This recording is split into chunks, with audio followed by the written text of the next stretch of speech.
सम्पूर्ण आमा बुवा दाजुभाइ दिदीबहिनीहरू मेरो घरमा प्रहरी आएको छ। मैले समाचारबाट उच्च अदालतको आदेशबारे थाहा त पाएँ, तर बिना कुनै कागज अहिले यतिखेरसम्म मलाई केही पुर्जी पनि दिएको छैन, कागज पनि दिएको छैन। मेरो घरभित्र आएर बेडरुमभित्र आउनुभएको छ, मैले सार्वजनिक पनि गरिसकेको छु। अब यसरी तैनाथ उताबाट आदेशभन्दा पहिले तैनाथ हुने यो सबै चिजले एउटा ठूलो आशंका सृजना गरेको छ। मैले सम्मानित अदालतको आदेशलाई सधैँ मानेकै छु, कानूनलाई मानेकै छु। म पहिला पनि आफै उपस्थित हुन गएको हुँ, अहिले पनि सार्वजनिक गरेकै छु। तर यो राज्य आतंक, यो धरपकड ममाथि के कारणले भइरहेको छ मैले बुझ्न सकेको छैन।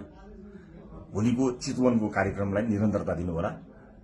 मलाई लागेको थियो म केही कुरा भन्छु भनेर, तर जुन तरिकाले अहिले यो सामान्य अभ्यासभन्दा पर गएर जबरजस्ती गर्ने कोसिस बिना कागज पत्र छ होला, ल्याउनु पनि हुन्छ होला, ल्याउन सकिने पनि थियो। त्यो लिएर आएर लैजान सकिन्थ्यो, भोलि ल्यान सकिन्थ्यो। घरै पनि अझै कागज बोकीवरी प्रक्रिया मेरो लागि कुनै प्रक्रिया पूरा गर्न मानेको छैन। आतंकित बनाएर घरभित्र प्रहरी छिरेको छ। म यसैमै गिरफ्तारी दिन्छु भनेर बसेकै छु। जे होस्, आम नागरिकले सब चिज हेरिरहेका छन् भन्ने मलाई विश्वास छ। न्यायको लडाईँ म एक थोपा रगत रहुन्जेल लडिरहन्छु। यहाँले साथ दिनुहुनेछ भन्ने विश्वास मैले लिएको छु। मैले कुनै गल्ती गरेको पनि छैन, कुनै अपराध गरेको पनि छैन, तर संसारकै सबैभन्दा ठूलो अपराधीलाई जस्तो ममाथि गरिएको यो व्यवहार आम जनताले हेरिरहेका छन् भन्ने मैले विश्वास लिएको छु। म धेरै केही भन्दिनँ। म सम्मानित अदालतप्रति अझै पनि आशा र भरोसा राखेर कानूनी प्रक्रियामा सघाउनको लागि परिरहेको छु।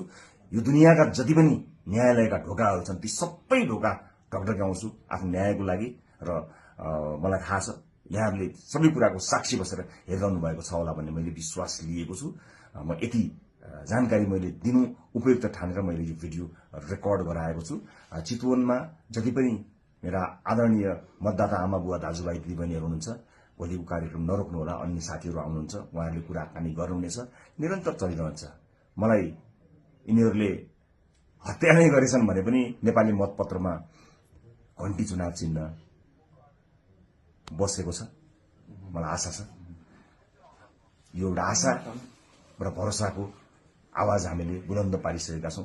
निरन्तरता प्रदान गर्नुहोला। म कानुनी लडाईँमा छु।